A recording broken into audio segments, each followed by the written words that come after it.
paz do Senhor, povo de Deus, você está no Minuto EBD, um minuto de estudo com você. Aqui quem fala é Rayane Santana e sejam bem-vindos a mais essa aula, a aula de número 8, que tem por título As Guerras no Deserto. E aí, vamos estudar?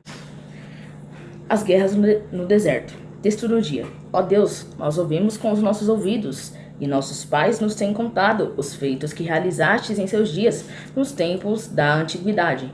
Síntese. Ainda que os inimigos sejam muito fortes e bem preparados para a guerra, se buscarmos a Deus em oração e lhe obedecermos, agindo com fé e coragem, eles serão derrotados. Agenda de leitura, nós temos aqui os versículos da semana, e o de segunda-feira vai falar sobre os guerreiros mortos no deserto. O de terça-feira vai falar sobre os guerreiros refugiados no deserto. O de quarta-feira vai falar que Deus concede vitória na guerra. O versículo de quinta-feira vai falar que Deus concede vitória sem ter que pelejar. O versículo de sexta-feira vai falar que não é dos fortes a batalha. E o versículo de sábado vai falar das guerras vencidas pela fé. Não iremos ler nenhum deles. Vamos prosseguir.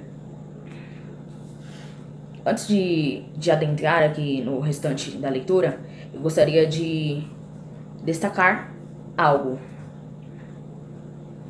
Aqui na síntese, nós lemos que, ainda que os inimigos sejam fortes e preparados, se obedecermos e orarmos a Deus, os inimigos serão derrotados. Ok. Só para vocês terem ideia dos inimigos que os israelitas chegaram a enfrentar, só para vocês terem ideia, um deles foi Og. A lição vai falar sobre Og. Og, rei de Bazã. Lá em Deuteronômio, capítulo 3, versículo 11. Vai falar sobre as medidas da cama de Og. É só uma passagem para vocês verem o tamanho da cama desse tal de Og. É sinal que ele era bem grande. Vamos lá, em Deuteronômio, capítulo 3, versículo 11.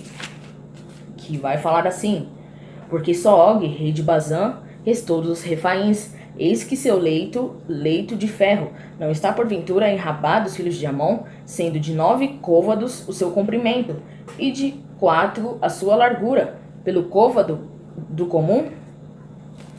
E além da cama dele ser 9 côvados de comprimento e 4 côvados de largura, pelo côvado comum, ainda era uma cama de ferro. Leito é cama. E a cama de Og, rei de Bazã, era de ferro. E tem essas medidas aqui. Essas medidas, pelo côvado comum, dão aproximadamente 4 metros de comprimento e 1,80 m de largura. Nós estamos falando do quê? De uma parede comum de uma casa em cima de outra parede comum de uma casa, e a largura é uma pessoa com 1,80 m. É uma cama muito grande.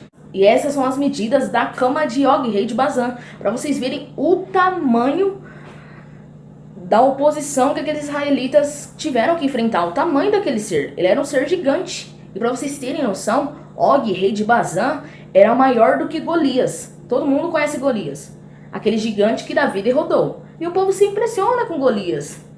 E por incrível que pareça, Og era bem maior do que Golias. Sabe quais são as medidas de Golias? Vamos ver as medidas de Golias? Abram as vossas Bíblias em 1 Samuel, capítulo 17, versículo 4.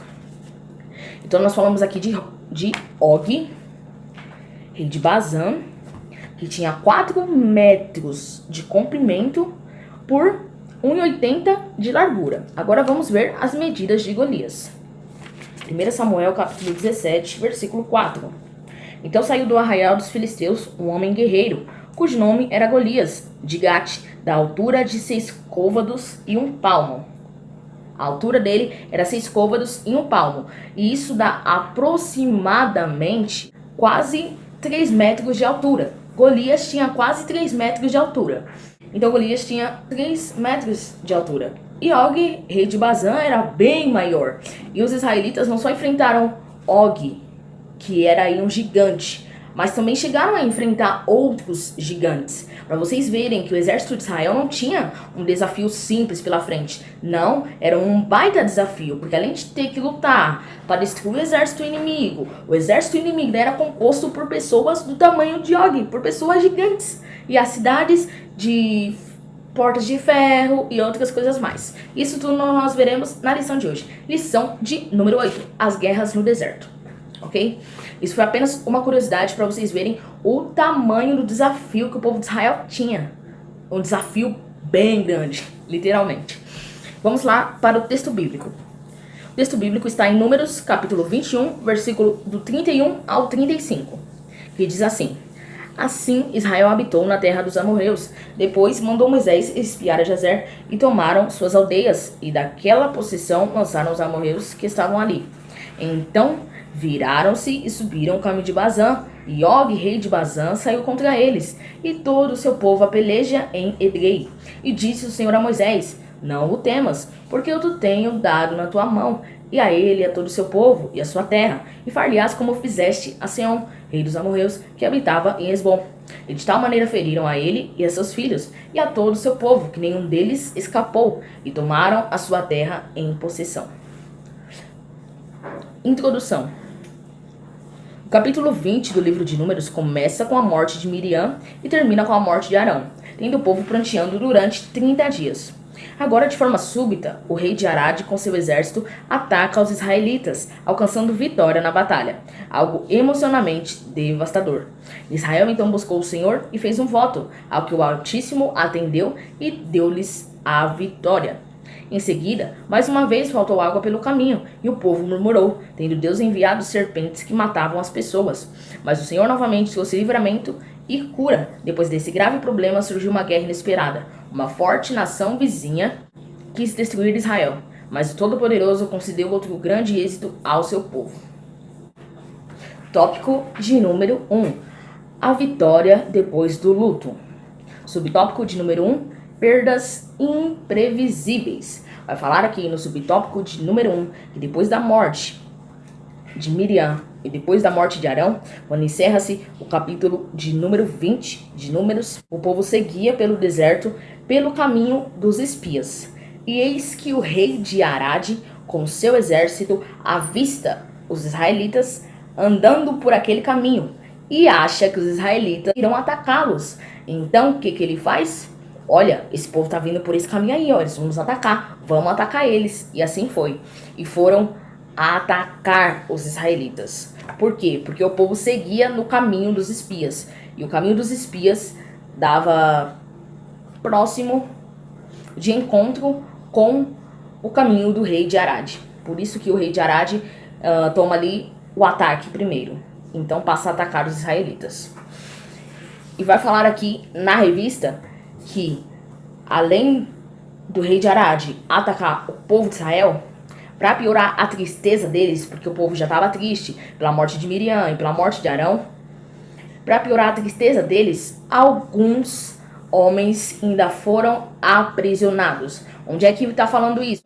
Em Números capítulo 21, versículo 1, vai falar sobre esse ataque e que o povo lá, sob a ordem do rei de Arad, levaram alguns homens israelitas cativos. Olha o que a revista vai falar. Perdas imprevisíveis, injustas agressões, algumas vezes servem para tirar os filhos de Deus do imobilismo, da inércia e do comodismo. Aquele era o momento de tomar uma nova atitude, de se buscar um novo começo com Deus. Eles teriam forças para isso? E a pergunta é, eles teriam forças para isso? E aí entra um dos textos da semana, que se você não percebeu, eu não fiz a leitura dos textos da semana, mas um dos textos da semana, que é o texto de sábado, que está em Hebreus capítulo 11, versículo 34, vai ter uma parte que fala assim, tirando força da fraqueza. E a pergunta aqui é, eles teriam forças para isso? E aí, o que eles teriam que fazer? Tirar força da fraqueza. Por quê? Porque eles sofreram ali um ataque e nesse ataque levaram algum deles cativo. E aí, a gente vai ficar de braço cruzado, levar os nossos irmãos cativos e a gente não vai fazer nada?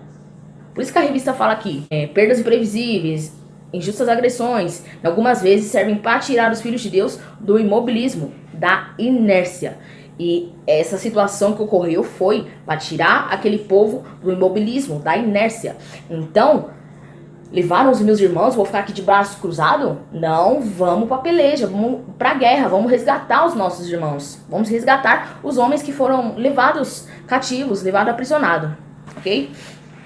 E foi isso que aconteceu aqui no subtópico de número 1.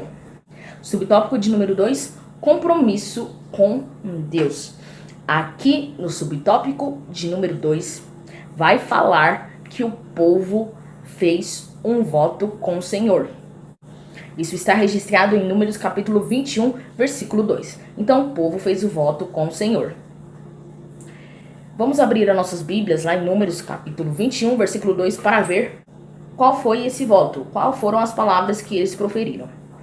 Números 21, versículo 2, que diz assim: Então Israel fez voto ao Senhor, dizendo: Se de fato entregares este povo nas minhas mãos, destruirei totalmente as suas cidades.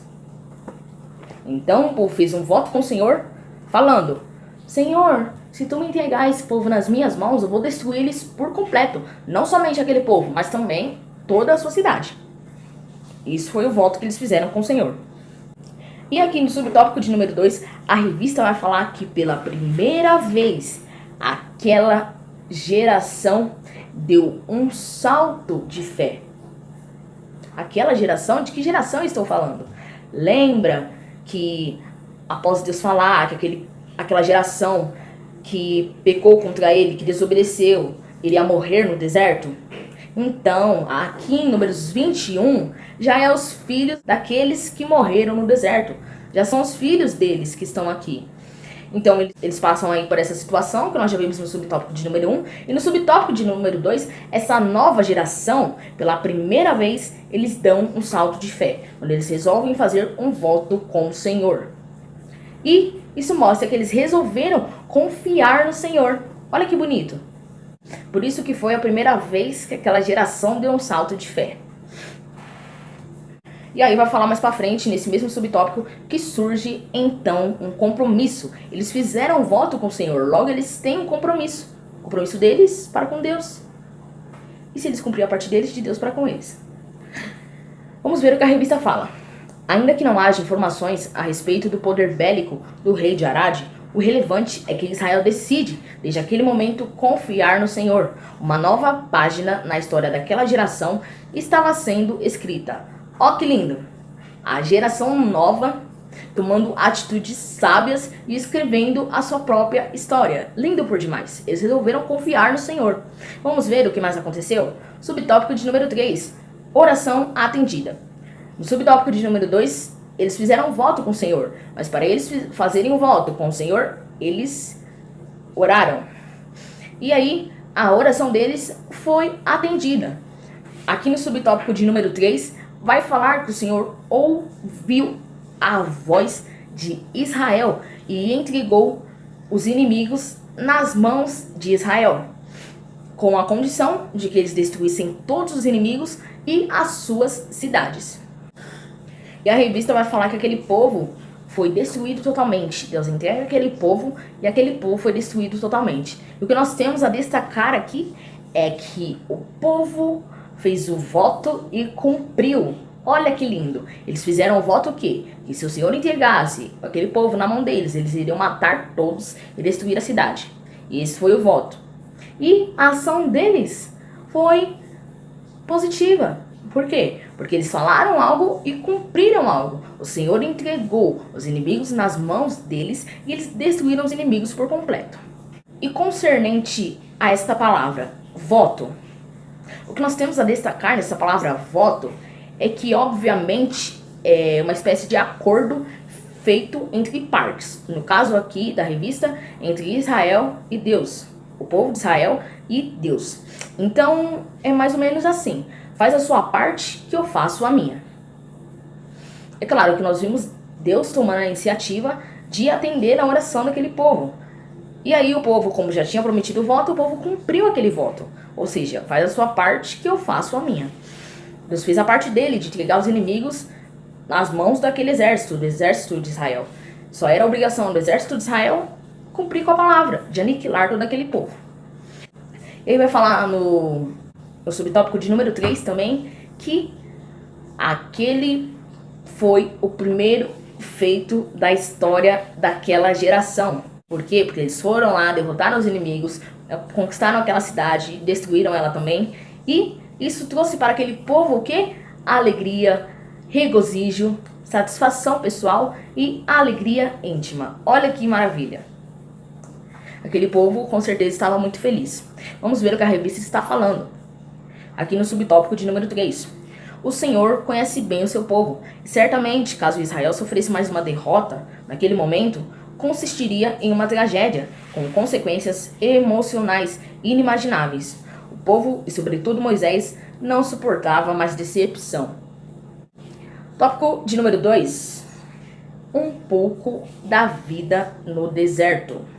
Subtópico de número 1.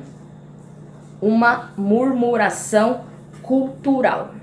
O subtópico de número 1 vai falar sobre uma murmuração cultural. E daqui a pouco você verá o porquê uma murmuração cultural.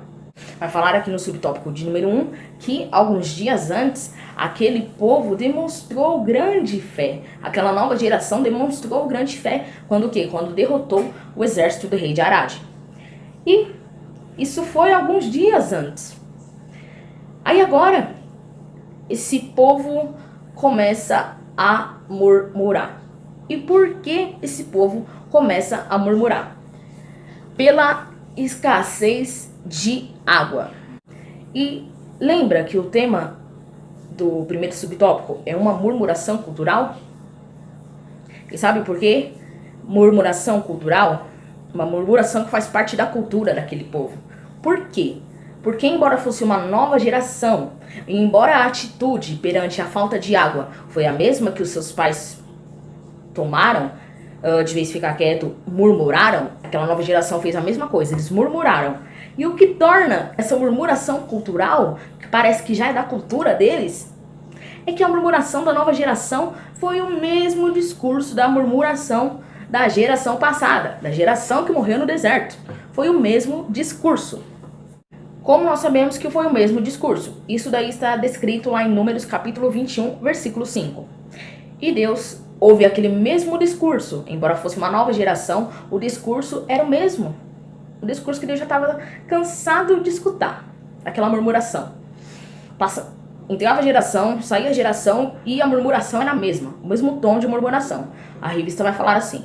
E aí Deus, como forma de repreender aquele povo, o que Deus faz? Deus manda serpentes para matar aquele povo. Que forte, né? É isso mesmo. É a famosa passagem da serpente de bronze, que está em Números capítulo 21, do versículo 4 ao versículo 9. Vai falar a passagem da serpente de bronze. E como você, abençoado, já é conhecedor da palavra, você sabe o que está falando lá nessa passagem da serpente de bronze, né? O povo começa a murmurar pela falta de água, e aí Deus manda umas serpentes para matar aquele povo. Mas como é que funcionava? A serpente já não ia chegar e matar. Não, aquela serpente iria morder, e através da mordida daquela serpente, que tinha uma peçonha. Quando falamos de peçonha, peçonha é veneno. Então a serpente mordia a pessoa, e aquela mordida tinha uma peçonha, um veneno, que não era qualquer veneno, era um veneno mortal. Ou seja, levava a pessoa, depois de um tempo, à morte. E é isso. Então aquele povo vem serpentes no meio deles, e todos aqueles que murmuraram foram mordidos por essa cobra, pelas serpentes que apareceram lá, porque não foi uma ou duas. A Bíblia vai falar serpentes, e quando está no plural, com certeza é mais de uma. Então aquelas serpentes começam a morder o povo. E aí, o povo de Israel, mediante essa situação, várias serpentes no meio deles, mordendo aqueles que murmuravam, o que o povo vai fazer? Vai procurar a ajuda do Senhor. Senhor, socorro, essas serpentes aqui mordendo a gente. E o povo vai procurar a ajuda do Senhor. E aí o Senhor, em sua infinita bondade e misericórdia, fala a Moisés: Moisés, confecciona uma serpente de bronze. E em seguida, coloque essa serpente de bronze no alto de uma haste. E aqueles que forem mordidos vão ter que olhar para a serpente de bronze e ao olharem para a serpente de bronze, eles serão curados. E aí, eu quero saber, nessa passagem da serpente de bronze, qual a opinião de vocês? Vocês acham que morreu muitas pessoas? Ou vocês acham que foi fácil para aquele povo de Israel olhar para a serpente para ser curado? E o que nós temos a destacar aqui é que eles foram mordidos por uma serpente. E essa serpente estava fazendo com que eles morressem. E aí, como não morria instantaneamente, demorava um tempo para o veneno entrar na corrente sanguínea e tudo mais, até que eles morressem, tinha tempo deles olharem para a serpente que Moisés confeccionou e serem curados. Mas o detalhe está onde? É que Deus pediu para Moisés confeccionar uma serpente. E aí pensa, aquilo que te mordeu, aquilo que estava fazendo com que você padecesse no deserto, morresse no deserto, você vai ter que olhar para aquilo que te feriu para você ser curado. E aí, eu quero saber nos comentários abaixo, você que está assistindo esta videoaula, vocês acham que foi fácil para aquele povo olhar para a serpente? Se foi fácil, sim ou não? Foi fácil para aquele povo olhar para as serpentes? E o porquê que foi fácil? E se a resposta não foi fácil, eu quero saber o porquê que não foi fácil olhar para aquela serpente. E agora chega, vamos prosseguir. Vamos somente ver o que a revista fala. A nova geração estava aprendendo como andar com Deus no deserto. Subtópico de número 2. A dificuldade recorrente. Depois do episódio da serpente de bronze, que foi toda a historinha que eu te contei, em Números 21, do versículo 4 ao versículo 9, a história da serpente de bronze. Depois desse episódio da serpente de bronze, o povo volta a peregrinar por vários lugares. E aí, quando chegaram em Beer, acredito que seja assim que se pronuncia. Enfim, quando chegaram a esse lugar, o povo teve sede. Só que o que nos chama a atenção dessa vez é que, ao contrário daquela outra vez que o povo teve sede, murmurou, dessa vez eles não murmuram. A reação do povo foi diferente. Lembrando que nós estamos falando da nova geração. Da outra vez eles tiveram sede e era a nova geração, porém murmuraram como os seus pais, como a velha geração. Mas desta vez, observe que tá na cara que isso foi um teste de Deus. Deus faz com que aquele povo sinta sede. Só que dessa vez a atitude deles foi diferente, a reação deles foi diferente. Eles não murmuraram, eles ficaram quietos. Eles não resmungaram, ficaram quietos, ficaram calados e com aflição. E aí, olha que bonito o que Deus vai trabalhar ali no meio deles neste momento. Deus vê que a reação daquela nova geração foi diferente. Da outra vez, antes eles murmuraram, agora eles ficaram calados, não resmungaram, não murmuraram e ainda ficaram aflitos. Deus vê a reação diferente daquela nova geração e chama Moisés. E fala assim para Moisés: Moisés, eu quero ensinar algo para essa nova geração. Eu quero ensinar uma forma deles conseguir a provisão para o que eles precisam.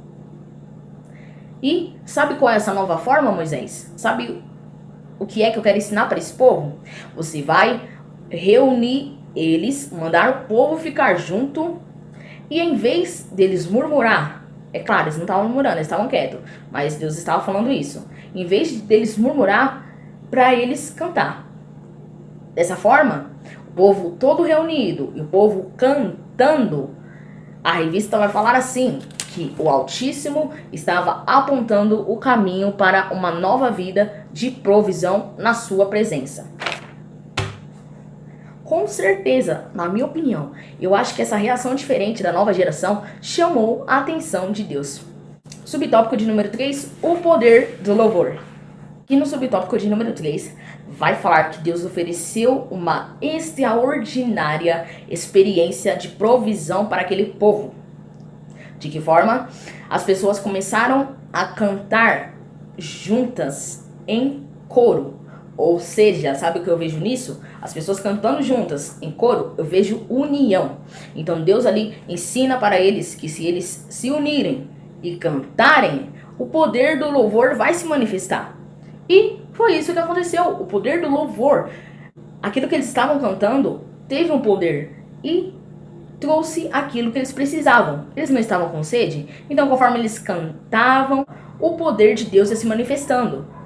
Mas o poder não estava no cântico daquele povo. O cântico era uma estratégia. Mas o poder estava na fé deles ao cantarem. Porque Deus mandou cantar. E aí, eu, ouvindo essa ordem, eu escolho se eu vou obedecer ou não. Mas se eu for obedecer, eu vou estar manifestando a minha fé. Eu vou estar crendo. Se ele mandou cantar, é porque ele vai fazer alguma coisa. Agora, se eu não acatar isso, é porque eu não tenho fé, eu não acredito que ele vai fazer alguma coisa. Então, o cântico foi a ferramenta que Deus deu para aquele povo. E aí, enquanto eles cantaram, o milagre aconteceu. Deus fez com que aquele poço que estava próximo deles brotasse água. E vai falar aqui no subtópico de número 3, a água que brotou daquele poço dessedentou todo o povo. E o que é dessedentar? É tirar a sede, ou seja, a água que saiu daquele poço tirou a sede de todo o povo, de toda aquela nova geração. Vamos ver o que a revista fala acerca do cântico. O cântico era muito simples e não possuía nenhum poder mágico, mas a fé do povo moveu o coração de Deus e o milagre aconteceu. Olha que maravilha! Vamos ver lá em Números capítulo 21, versículo 17 e 18. 17 e 18. Aqui está escrito o cântico que aquele povo cantou. Olha o que aquele povo cantou. Então cantou Israel este cântico: brota, ó poço, entoai-lhe cânticos, poço que os príncipes cavaram, que os nobres do povo abriram, com cedro, com os seus bordões. Olha que legal. Se a gente for colocar em forma de cantiga esse cântico que Israel cantou, como é que ficaria? Brota, ó poço, entoai-lhe cânticos, poço que os príncipes cavaram, que os nobres do poço abriram. Deu ruim, né? O que nós temos a ressaltar é que aquele povo cantou, Deus proveu água e tirou a sede daquele povo. É isso que nós temos a destacar. Tópico de número 3. A vitória sobre o mais forte.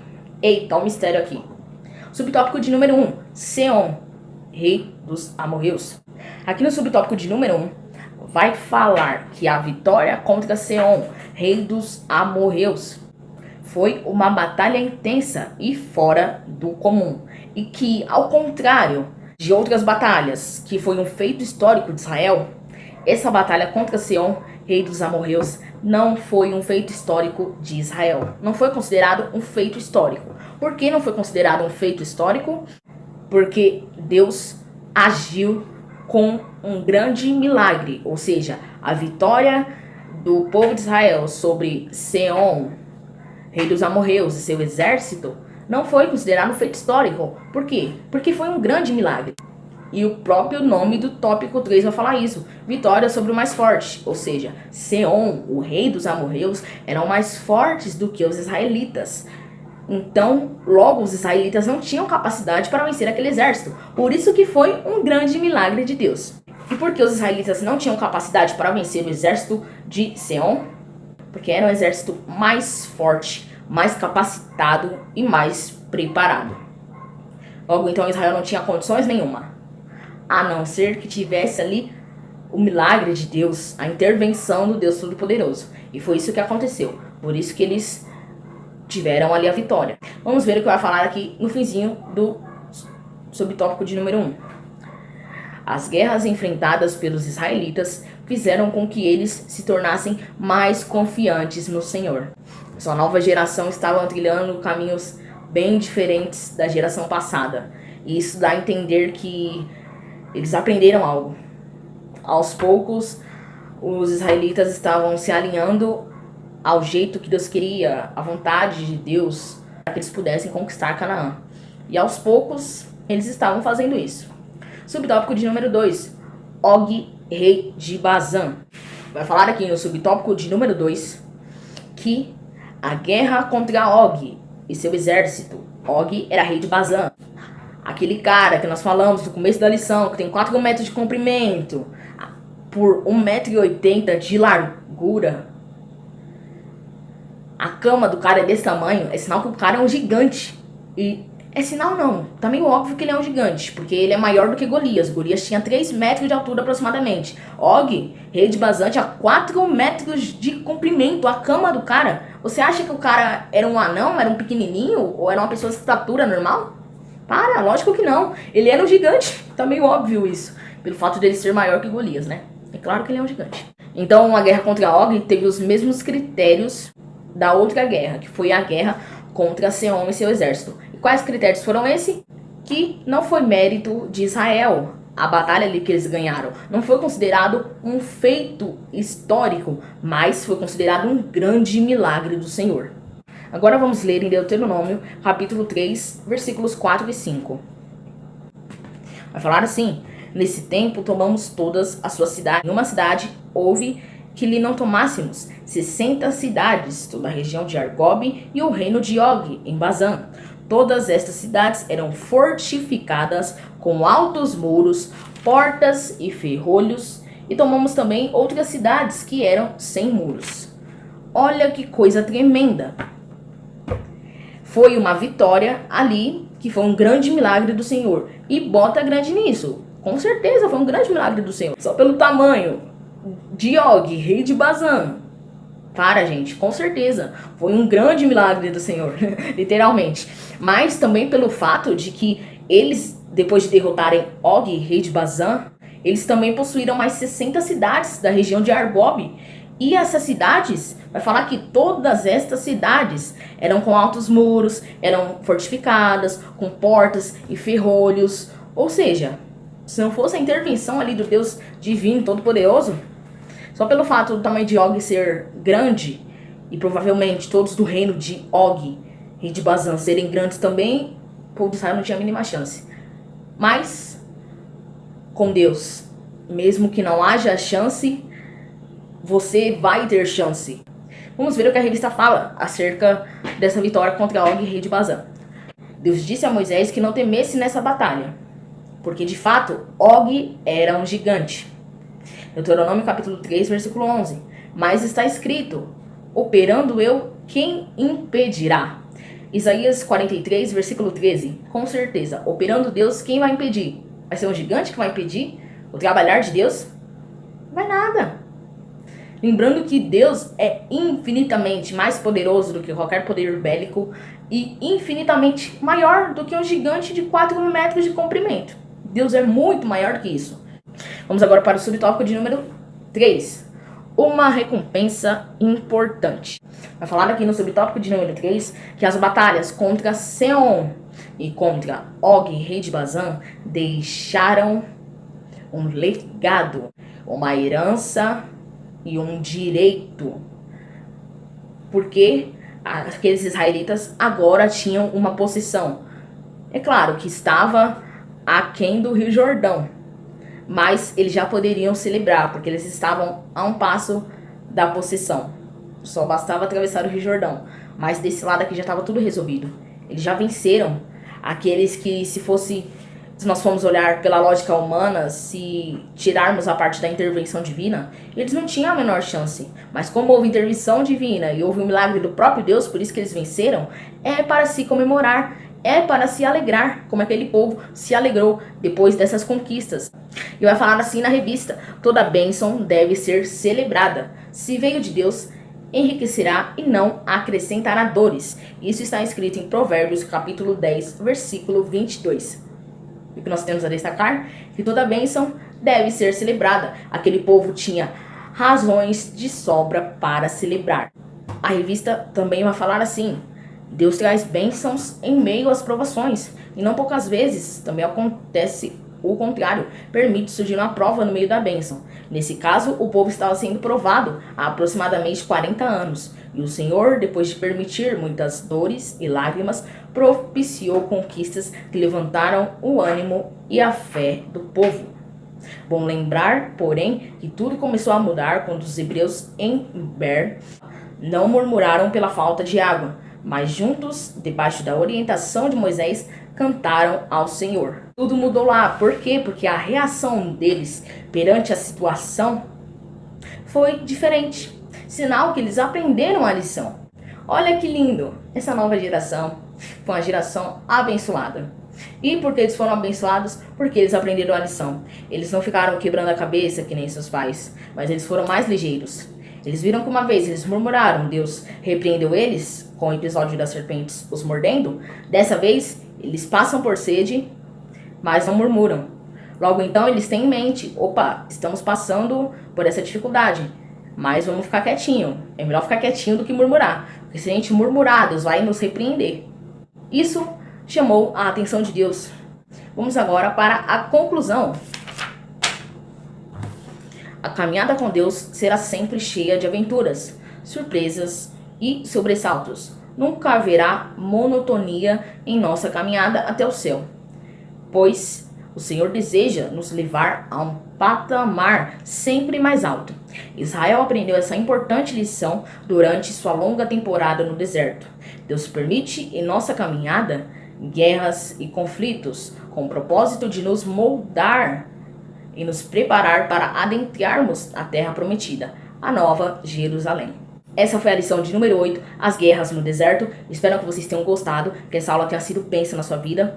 E antes de eu me despedir aqui de vocês, tenho que mandar um abraço para todos aqueles abençoados que assistem esta videoaula, que participam do Minuto EBD e são mais que bem-vindos. Essas pessoas comentaram que as videoaulas têm ajudado, fizeram uns comentários aí. E eu quero mandar um abraço especial para todas essas pessoas. Quero mandar um abraço aqui para o Portal EBD. Muito obrigado, Portal EBD. Um abraço para você. Um abraço também para a Cristina Silva. Um abraço para Ian Mesquita. Um abraço para Marcelo Martins Itabirito. Um abraço para Lilandra Vanessa. E um abraço para Joyce Kelly. E, além desse abraço que eu mando para vocês, eu espero que o Senhor os abençoe grandemente. E que um dia possamos nos encontrar por aí, quem sabe. Deus abençoe a cada um de vocês. Obrigado pelo carinho e continue sempre acompanhando o Minuto EBD. Um minuto de estudo com você. Essa foi a lição de número 8. Deus abençoe e até a próxima.